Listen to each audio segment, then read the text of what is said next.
when you're giving a check ride to a sport pilot or anyone, are you expecting the check ride to go perfectly? What kind of mistakes would cause you to fail, and what kind of mistakes would you be like, okay, well, this is good enough? You're listening to the VSL Aviation Podcast. I'm your host, Seth Lake. Thanks for listening, and thanks for watching if you're joining us on YouTube. Today, as you can see, I'm here with my friend Josh from Free Pilot Training. What's up, guys? We've done some content before, and if you came from his channel, I appreciate it. Don't forget to like and subscribe this channel, please. But Josh focuses on the training piece, and my channel tends to focus on check rides and kind of the legal stuff behind that. And so we just talked about on his channel the new sport pilot rules called Mosaic, and maybe how you can approach that from a training standpoint. I think we had a good discussion. Now on this channel, what we're going to do is talk about what a check ride would look like when you go to sit for your check ride in something like this for your sport pilot rating. All right, so let's get started. Let's do it. I'm interested. Yeah. So have you done a lot of sport pilot check rides then? I haven't, and I kind of talked about it on your video. Yeah. The reason I haven't done a lot of sport pilot check rides is because of the weight limitation is so low that there's just very few people that you can fit in the airplane with. Yeah. And even me, I'm kind of on the lighter side for DPEs. There's some bigger DPEs, but you know, I'm not huge, and if there's a 200-pound applicant, like, we can't fit together in a light sport aircraft. So I just haven't done that many, and I'm expecting that that's going to change, though, because now we can start using the traditional, you know, 172s, 150s, 152s. Yeah, and I think that, and we kind of talked about it in my video, but I think the sport pilot rating in some ways is going to be better than a private pilot rating, especially if you're looking for flexibility to just go have fun and to add some, like, airplanes like this where maybe it has floats, or you want to go add like a multi-engine rating or something like that. So there's definitely some advantages if you just want a little bit of flexibility and not have to spend a ton of extra money. But I'm curious what a check ride looks like. So let's talk about that.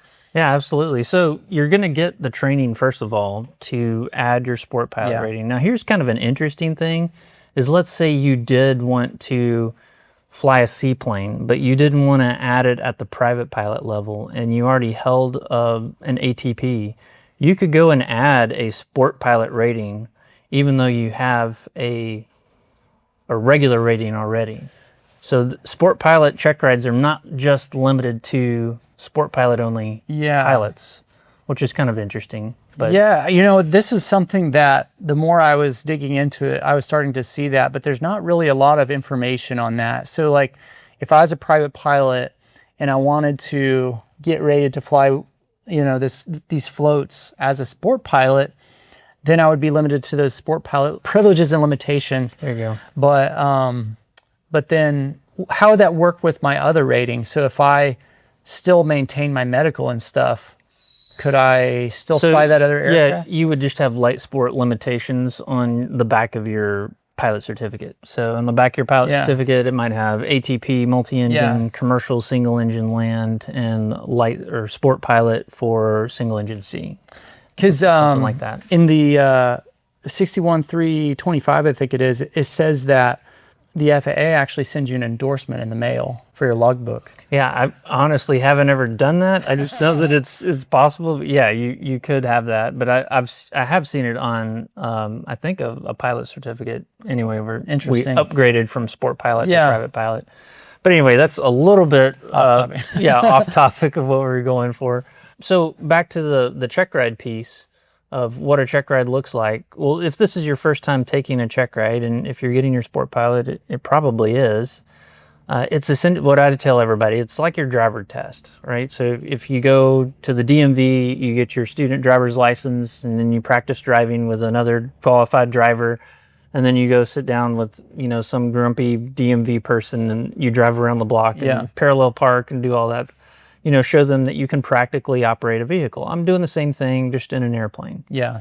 And like everything else in the FAA, there's a lot of rules and regulations that we have to follow, and there's very strict training requirements that are outlined in FAR 61, which is the training section of the Federal Aviation Regulations, and that's what Josh and I just talked about on his channel.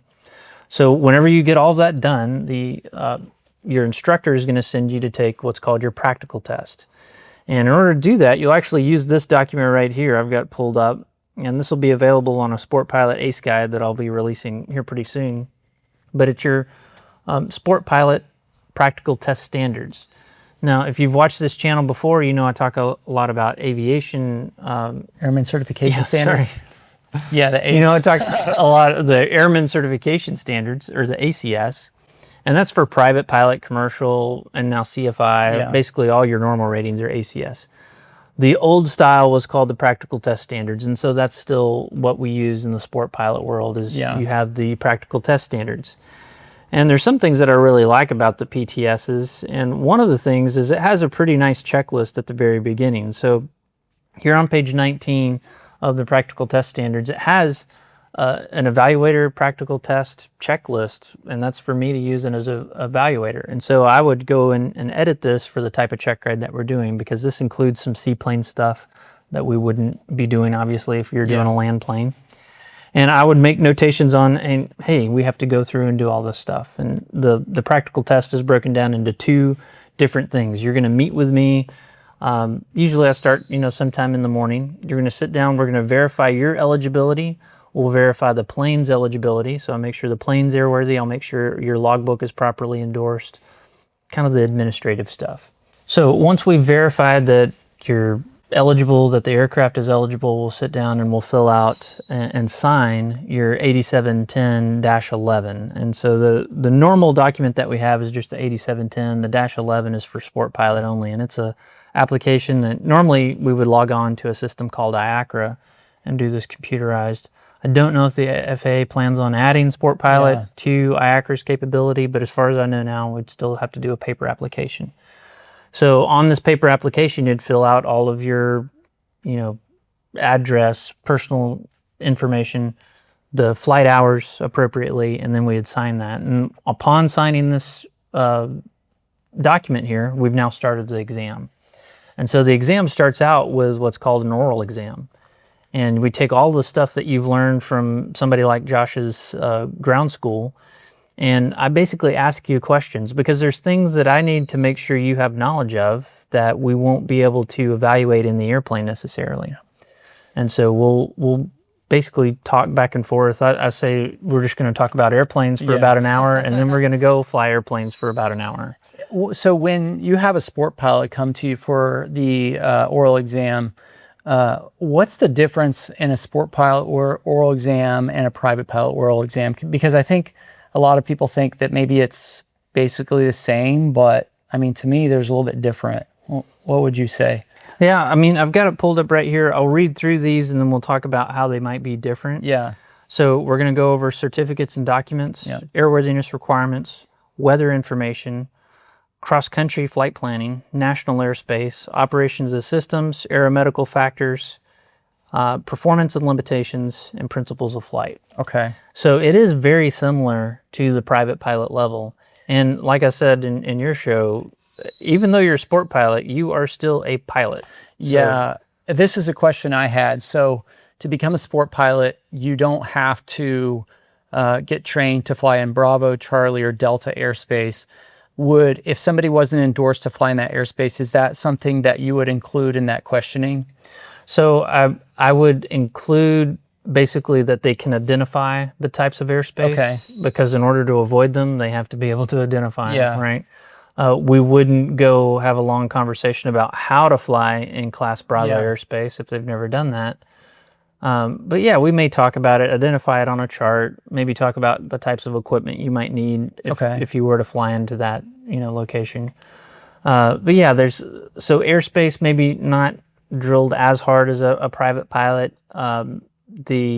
But to say that, I don't know that that's really accurate, because you're flying in the same airspace. Yeah, and you can get endorsed to fly in those airspaces. And so some things that I might get into is like weather. The weather maybe a little bit less so than the private, because you're so restricted as a sport pilot. So again, knowing the restrictions, that's half the battle, is just know what your restrictions are. So in a private pilot exam, I would want to see your personal minimums kind of written down and formalized. At a sport pilot exam, probably have your limitations written down on some sort of reference card, but you need to know those restrictions really well because they're not like anybody else's restrictions. It's like you're operating under 3 your statute own. miles visibility. And that's a good question. Like, so if a sport pilot comes to you and says, well, my limits are 3 statute miles and those are my personal minimums, how do you feel about that? Yeah, I mean, we have to talk about risk management, and that's kind of one of those things of, well, is that good risk management? You know, if it's 3 miles and it drops to 2.5, you're now technically illegal. What are you going to do? Technically, you're breaking the law at that point. Yeah, you're violating the regulation. Yeah. Okay. So, yeah, for the oral exam, it probably would be shorter. And I've done a few of these, and they typically are.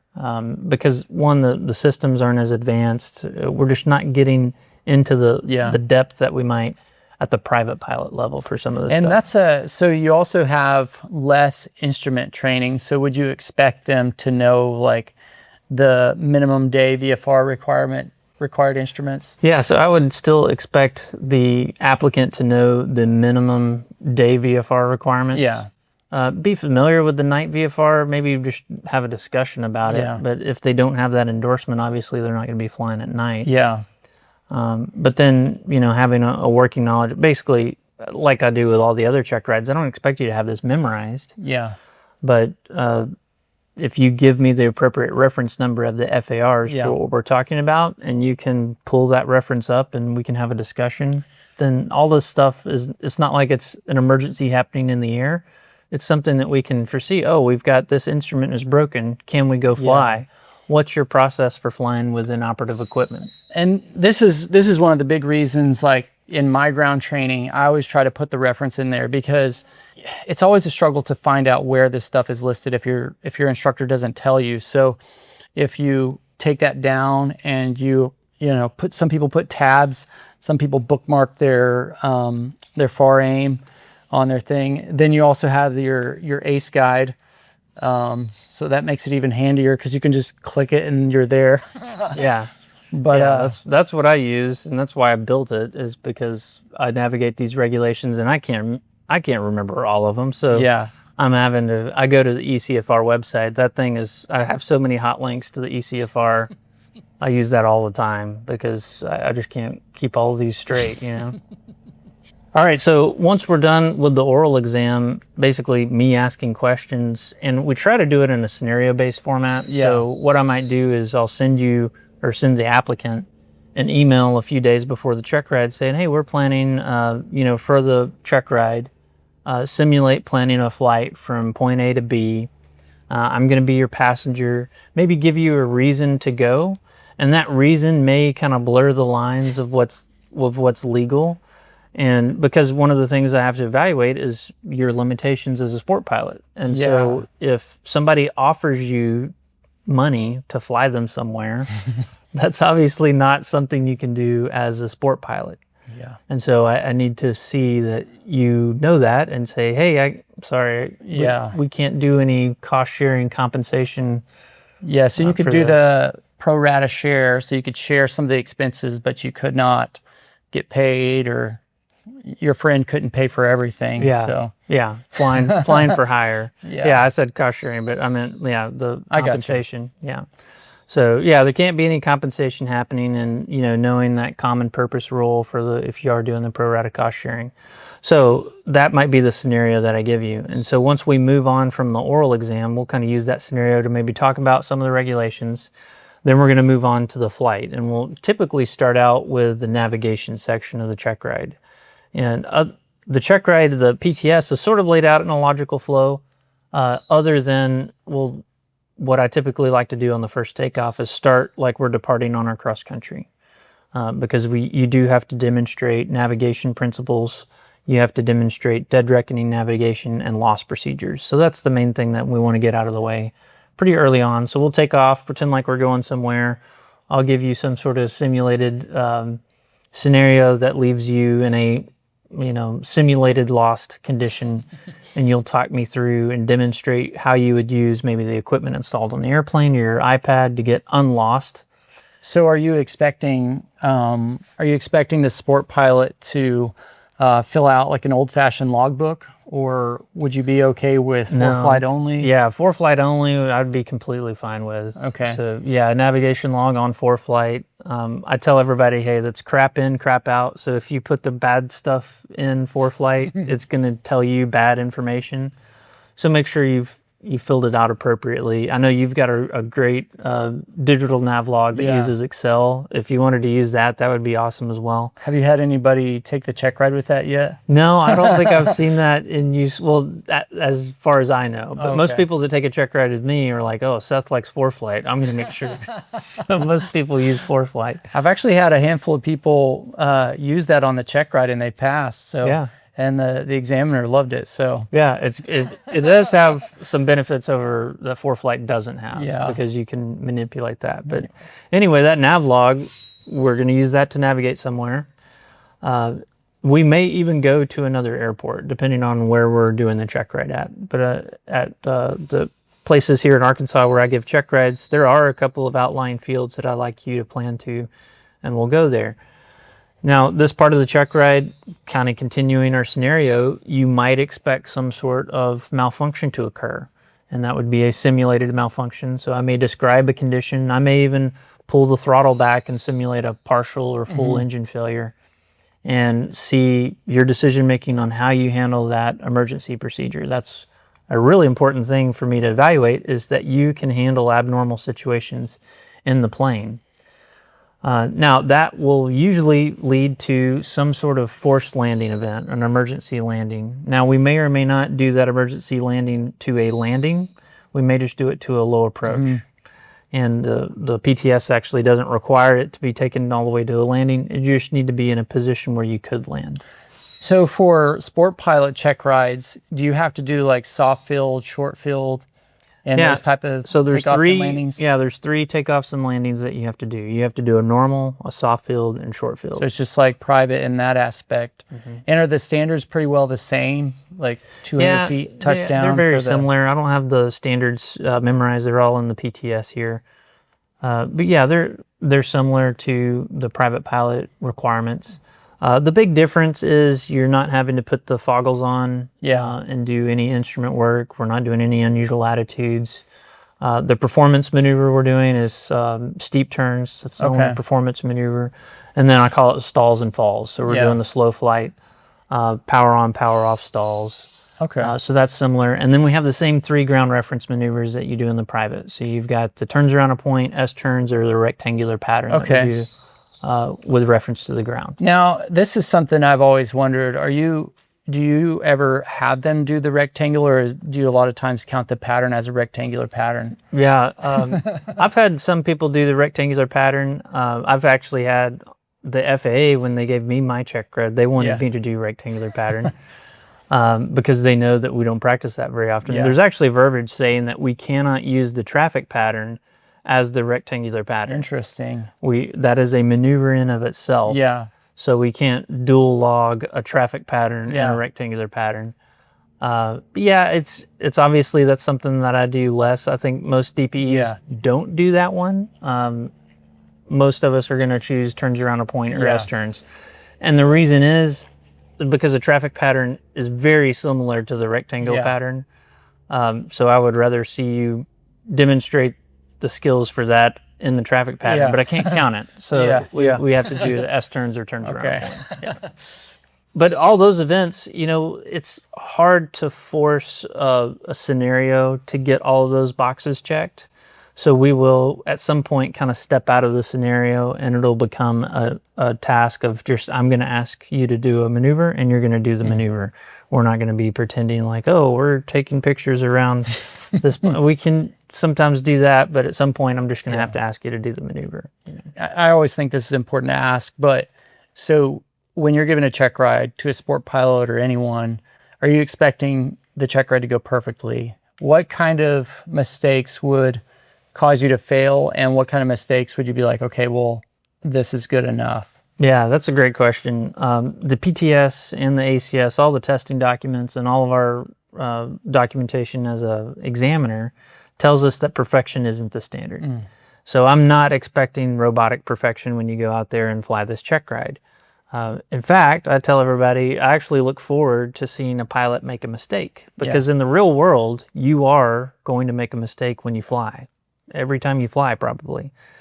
So imagine if I were to give you a check ride and you make no mistakes. First of all, that's probably impossible. But second of all, that might actually concern me a little bit, because I didn't see you make a mistake. Therefore, I didn't see you recover from a mistake.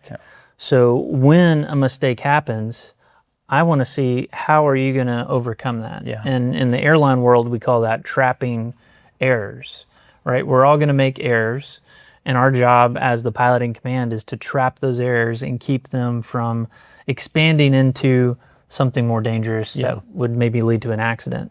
So that being said, if you go out there and you get off altitude a little bit, you get off heading a little bit, if you maybe get lost during one of the maneuvers and stop the maneuver altogether, as I can't give you second chances at maneuvers, but if you abort a maneuver midway through and because of either some safety of flight concern or, hey, you just kind of screwed up the entry, just stop the maneuver, do a clearing turn, which is always good. Do a clearing turn, recover, and set back up and do the maneuver.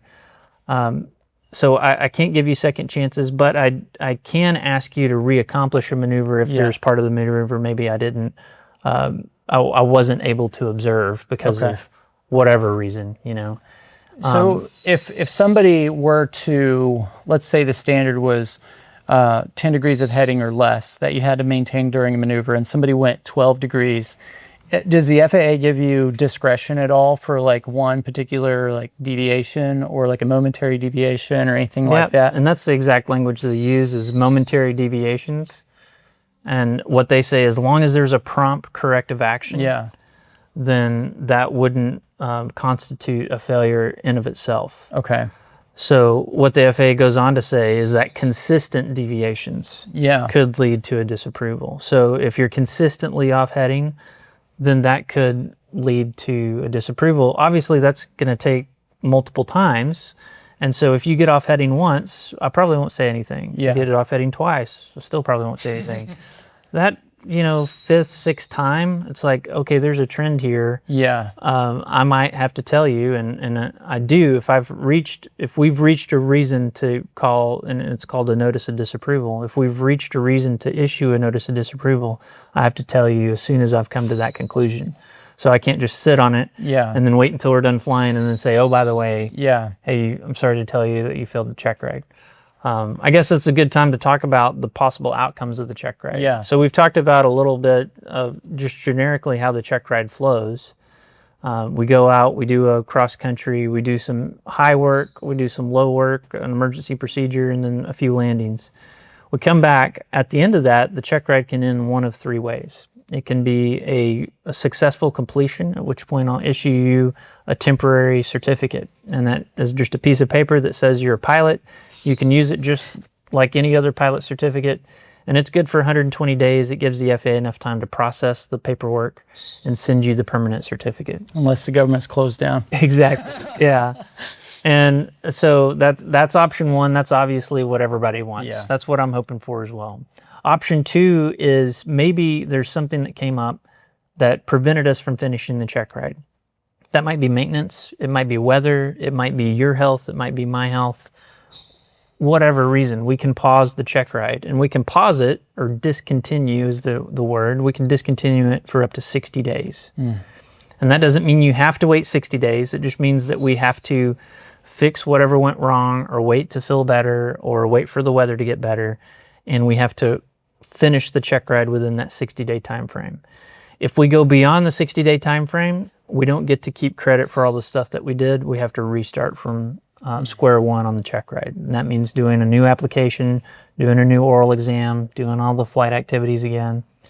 So that's the discontinuance. That's not uncommon to happen. That's not a good thing. It's not a bad thing. It's just something that happens.